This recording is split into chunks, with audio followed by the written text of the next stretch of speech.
So we import the GPU dataset from this URL. Right? HF1 row is one GPU, manufacturer, class name, the fabrication method, number of transistors in a million, right? So all these, how many operations it can do, binary operations it can do, so all those kind of stuff are there in this. And TDP is the thermal, I think, power it emits, right? Yeah. So we are trying to do some scatter plot by year and transistors. Then here we combined to see the maximum point alone here. We could see it, but it's not that, it doesn't tell us a really good story, because you have to connect the dots yourself and then try to see it. Here it's a bit more easier, right? You have both the line and the dots. So how the Moore's law, right, is being put into reality is just what you wanted to check. If you see here, it's the, for every 3 years it's almost half here. So this is twice of this, this is twice of this, and stuff like that, but it was not very exactly true. Then we try to do something different. We try to plot so the a regression line, right? And we try to see it for the transistor density per mm square. If the number of transistors, the amount of transistors that are there per mm square, if that is following Moore's law, right? And it did. So if you see here, 1 2, it's almost 1 2, right? So that you can see that happening here with density. Then so this is also a regression plot. It's called LM plot, right? So here you can use the XY, and you can use this class, and then you can basically plot the regression for each class separately. It's pretty similar to what we used to do with the rel plot and cat plots, but here this is more of a rel plot, right? Along with the regression line. So you can use columns equal to class in this LM plot as well. You can get this nice looking regression by classes. So I wanted to talk about themes. I don't know if I explained this to you. And there's something called context, which you can adjust to show you the font sizes accordingly. The theme basically, it could be notebook, it could be paper, poster, and there's one more. So you can use any one of those here. And if it's a poster, it'll have really large text with really small visualization, right? So it's visible for anybody who reads it on a poster, right? Because the distance to a poster at which they'll read it will be higher. And a notebook or a paper, right, it'll be really small text. Because they see it closer, they'll still be able to read that text. That's the context. So that's more like a wholly adjusted font size and ticks, access ticks, etc. for the visualization. Then we add style, where you can have white, dark, like with grids, without grids, and stuff like that. So that's the style. Right, let me run this. Oops.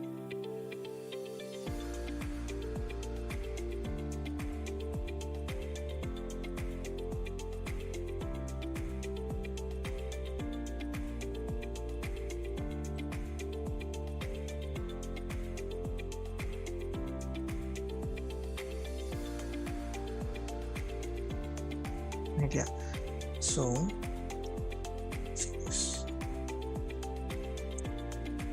this is a violin plot, right? But if you see here, for every fabrication process, there are 2 violins that's being shown. Right? For 8, there's only 1 for 8 and 12, and 8 and 12. But here for 14, you have 2, and each of the colors is from one manufacturer. right? NVIDIA, and this is AMD Radeon. So I basically used the manufacturer on hue. Apart from that, it's the usual violin plot that we did on the first session itself, right? So you have X, Y data, and that's a simple violin plot. I've added hue. So you get 2 violins per X category. I'm adjusting the axis Y limits from 0 to 700. That's pretty much it. Now here I've done something interesting. I've clubbed these 2 violins into a single violin, but it is split in half. The left side is one half of the first violin and the right side is the second half of the second violin. So this is also a violin plot, but you need to just say split equal to true, right? So you can give in the palette if you want. I've given green red. I have changed the line width as well to make sure it is not very thick and it's kind of disturbs the understanding of the shape, right? So thinner lines are better for violin plots. But yeah, that's pretty much what I've done here. You can, so this gives a much better comparison of the 2 manufacturers. Here it's a bit confusing if you have to link it to this or this, and it kind of it's crowded.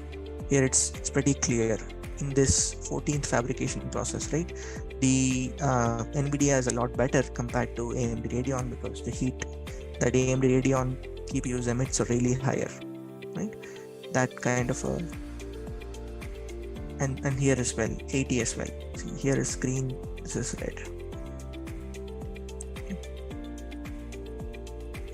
Okay, and by manufacturer, if you see along the axis of TDP, right, it's not like you can say NVIDIA is definitely better. There are cases where NVIDIA has done really bad compared to AMD Radeon, right? So by the thermal power it's emitting, you cannot really find any correlation between manufacturers and the fabrication process.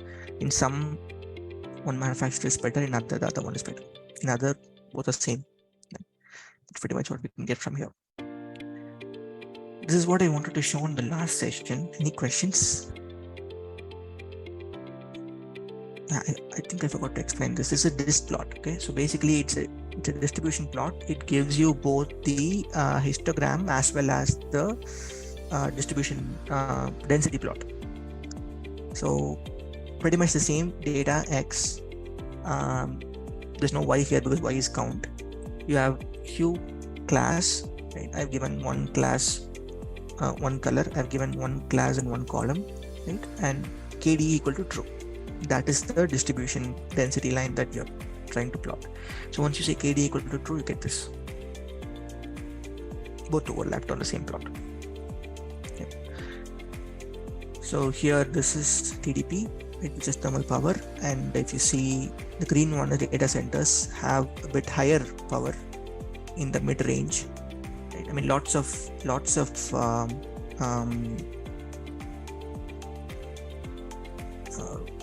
GPUs on the data center class emit higher power compared to the workstation and the desktop.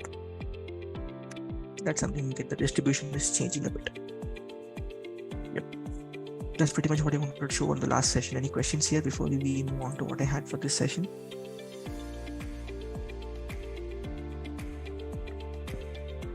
All good, Sino.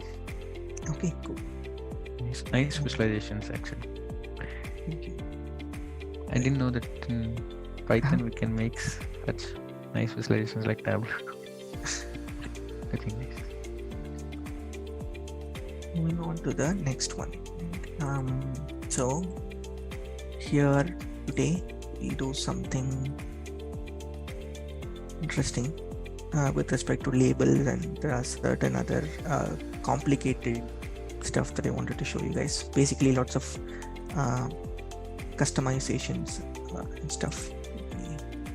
Go ahead and import the diamonds data set. I think everybody knows it, right? Diamonds, each and every row is one diamond, and you have different types of cuts, colors, clarity, right? X, Y, Z the dimensions, length, width, and height. This is the price, and I don't know what is table. Right. So yeah, I think I pretty much played with these three, and the price. Yes. Yeah, carat also. So how many carats is the diamond, right? So we have 53,940 rows. Everything is non-null, right? Three categorical columns, rest all are numerical columns. There's one integer which is price, rest all are float. Okay. Just wanted to show you guys the, yeah, like 5 cut types: ideal, premium, good, very good, fair. 7 diamond colors. I think I had a reference as well. No, let me pull that up.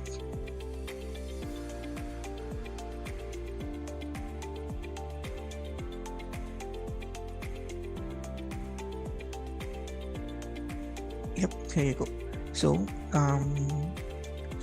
these are the colors. See here. So it starts from D and it goes till Z, and based on what alphabet it is, you get a color description, right? And if you see with ours, we have E, I, J, H, F, G, D. E, I, J, H, F, G, D. It's all colorless to near colorless. That's the data set we have here in our exercise, right? And there's like clarity. You have 8 different clarities. So this is some description that gives you the mean standard deviation for each and every numerical column. Mostly it is 5 centimeters to 10 centimeters. Same here as well. No, here it's a bit more larger. It's wider. So not mm. So not centimeter, it's mm. Right? And here it is from 3 to 31. And carat is ranging from 0.2 to 5. Okay. On an average, it is 0.8 carat. It's 5 mm, 5 mm, and 3.5 mm. That's on an average. Cool. So we have a count plot that shows how many cuts are there. Mostly it's ideal cut, right? Then premium, then very good, good and fair. So bars with hue, okay, right? So here this is slightly changed, right? So I'm trying to plot the labels here in case you haven't got it. So if you just do a count plot, you'll just get these bars alone and you'll not get these labels on top, right? But if you want to show the labels, you can basically call this. It's ax dot bar underscore label, ax dot container 0. So basically ax dot containers. So here it's ax. The count plot is being stored inside ax, right? Then you call dot containers. So each and every container is this one, right? And there are like sub containers as well. So this is like, so this is one container and inside this is the sub container. You can think of it that way. Right? So here it is one container per X category. So you can just say ax dot containers and bring out the values in it using the 0th index number. With that way it'll plot. So this function bar underscore label gets the label for each of those containers and then it plots it on the graph. Right, that's what this does. Now, if you add hue to the x-axis, so one X category will have multiple hues, like we saw for the violin plot, 2 colors inside one category, right? So here we have 5, one for each cut, and we have clarity 8 here on the x-axis. So 8 into 5 is 40 bars you have here, right? So if you want to show the labels here, you cannot use the similar same thing, right? Because each and every X container has 5 labels. So you got to plot them one by one inside that single container itself. So you're using a for loop. For container in ax dot containers, then you plot ax dot bar label container. So each and every container, it'll have its own label and you just start plotting. So it'll go 1, 2, 3, 4, 5. Then it'll go to the second container and then 1, 2, 3, 4, 5 and so on and so forth. That's how this will do. So now here this is in a grid. right? So this is individual one. Here it is multiple bars inside one X category. Here it is grids. So there are like 8 subplots, right? So it's all the same information, right? But here it is split into 8 grids. So here, this is slightly different way to go about plotting the labels.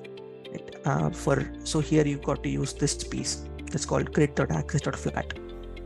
For every subplot that is inside this axis on this grid, you got to use the same older version to plot the label, because this is still one container, one label inside, right? So the earlier version of it, this version of it, you'll have to use to plot this. So I'm just going to show you. Yeah.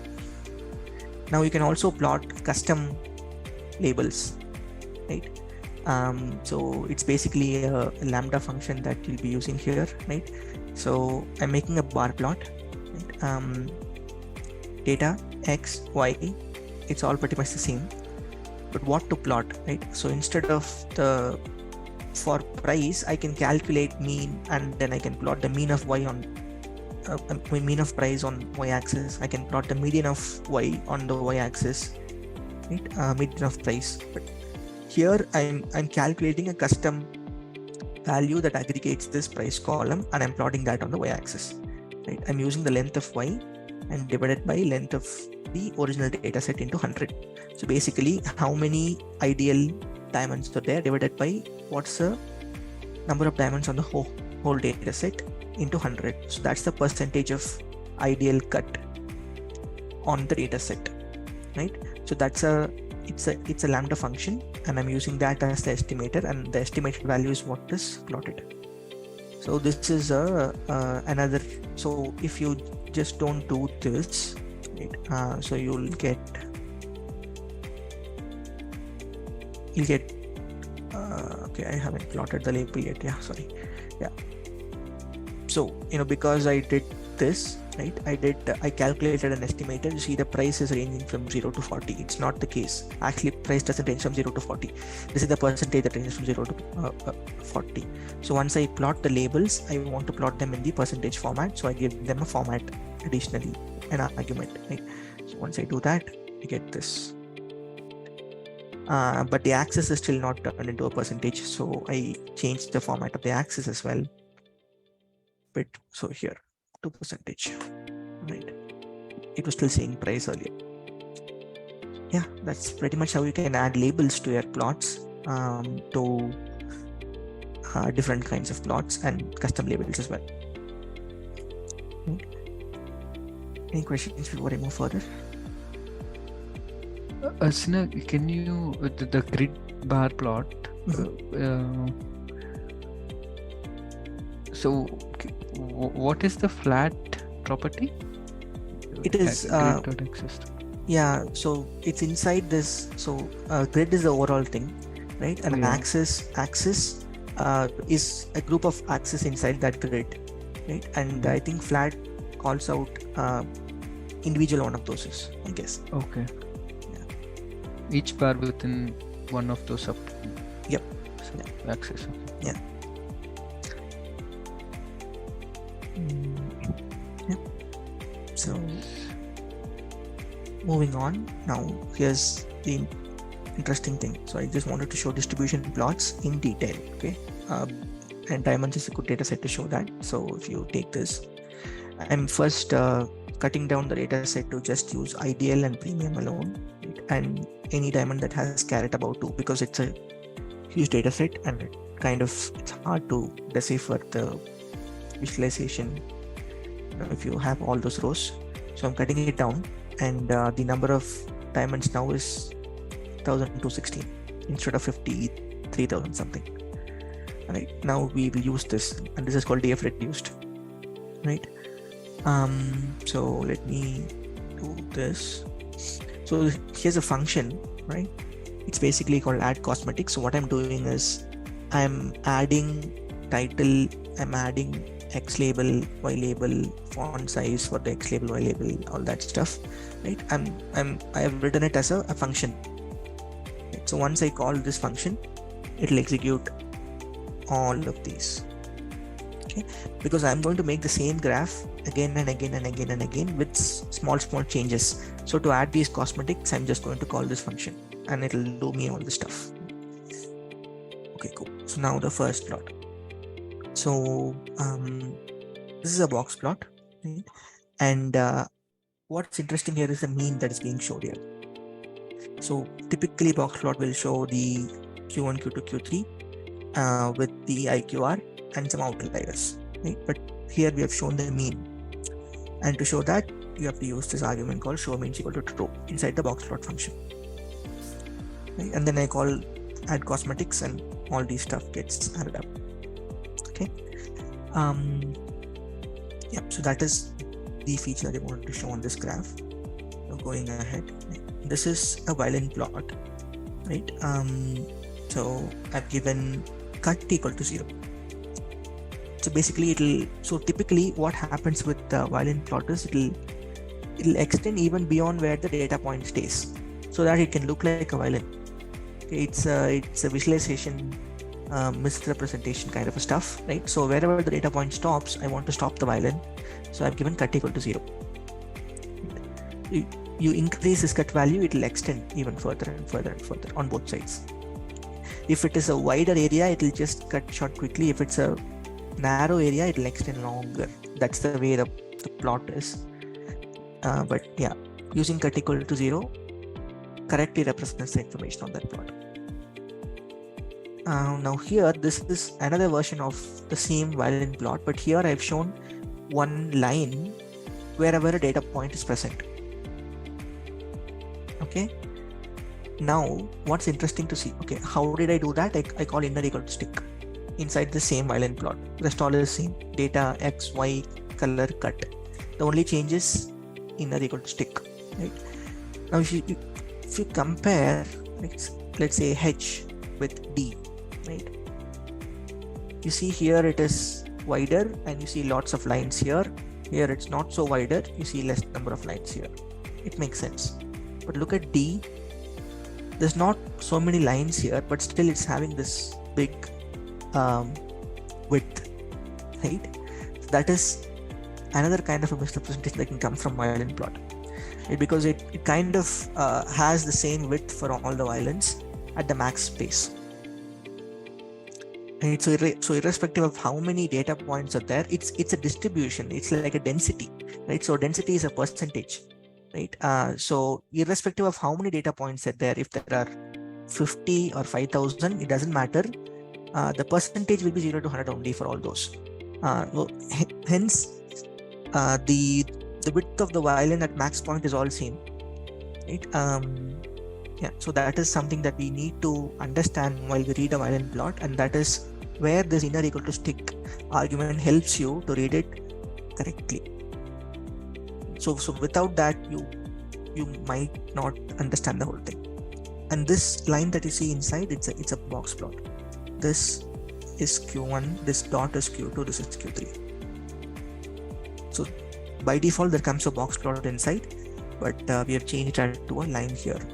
Line is much more informative than a box plot, if the number of observations change across each of the category you're trying to understand. Yeah. So moving on to the next one. Now here is something that okay, so this is a swarm plot and a strip plot. So this is also very similar to the violin plot. It shows distribution, but they show it differently. Here it is randomly arranged. The more darker it is, the more number of points there, and because it's overlapped, I've added alpha.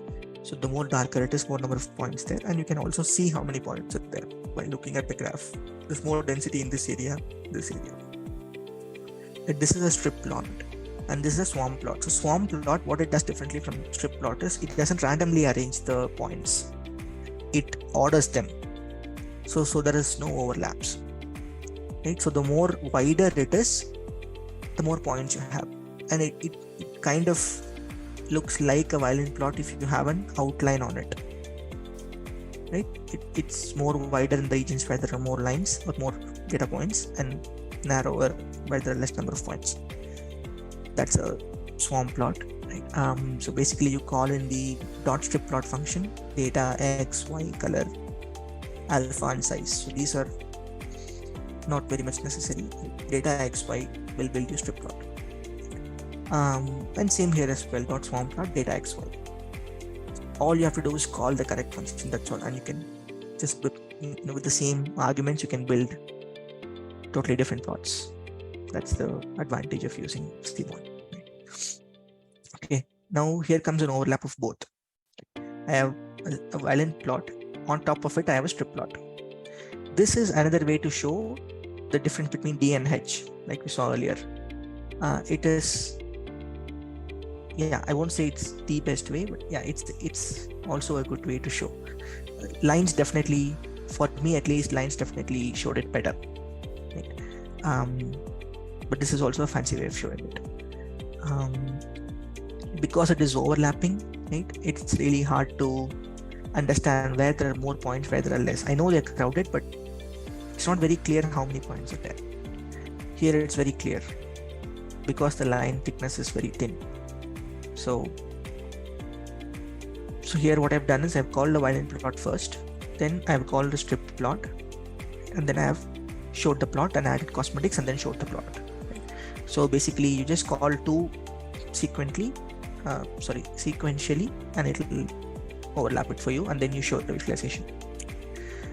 Now this is, I think it's a really good way to show it.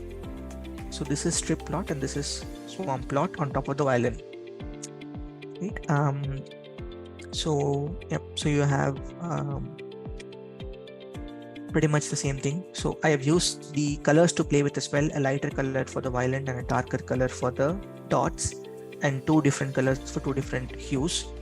I was still working on this part. I know we only have ideal and premium. We don't have these remaining three. I haven't gotten rid of them yet. So there's only two colors. The dark blue is ideal and the light blue is premium here. So these are not there. It somehow shows up on the legend. I need to get that. Yeah, so this is, for me, this is a really good way to view a distribution plot if you're choosing to see the distribution as well as the data points together. Now this is a really complex plot. So what I'll explain the coding a little bit later, but let's understand the visualization. So here you have the violin, right? You have the swarm plot on one half of it, not on both halves. On one half of it. Oh no, sorry, you have it on both halves. Right? So the violin is only on the first half, and the swarm plot is overlapping it, and then you have a box plot that is pretty clear, right? Unlike the initial one where it wasn't very clear like this. So yeah, that's the idea of it. So the swarm plot will actually show you points that are outliers clearly, right? And the box plot will show you where the IQR is and their outlier range, and the box plot will also show you the mean and the median. So this is the brown point is a mean and this is the median, and you have the distribution as well. So this is one complex plot in which you can really see all aspects of the distribution, right?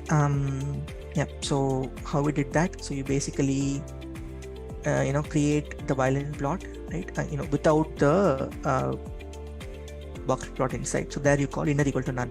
So that removes the box plot from the default box plot that gets plotted. Then you clip the lower half of each violin. Now this is not very intuitive line of code, but yeah, it's playing with the individual elements inside the violin plot, and you try to get this second half off, right? I'll share this piece of code. So then you create strip plot, which is swarm plot, right? Which is pretty similar to what we have done earlier, XY, hue, data, palette, alpha. Now this is easier, right? Then you shift it slightly below. So this strip plot, ideally this strip plot it should ideally be on the middle line, right? But you're going to plot the box plot there. So you are shifting it below a bit so that it is clear to see, right? So here's the middle line for the strip plot. This is the line. You see this goes here and here, here and here, right? So you shift that below a little bit. Now this happens Here also you're playing with the individual elements inside the strip plot and trying to offset it by 0.15. Right, then you create the box plot finally here. So you plot violin, you clip the lower half of violin, you plot the swarm plot, you shift the swarm plot, then you plot the box plot, and then you finally add cosmetics and you show that. That is how this visualization is done. And this is same piece of it, but it's vertical. So there is what I wanted to try is how it looks vertically, because here it's not really great. The space that you take vertically, it's kind of cramping, compared to this one. I tried to change a few parameters to try and make it better, but for this vertical doesn't work much. So this is the better graph of those two. Yep, that's pretty much what I wanted to show. That's that I had for today.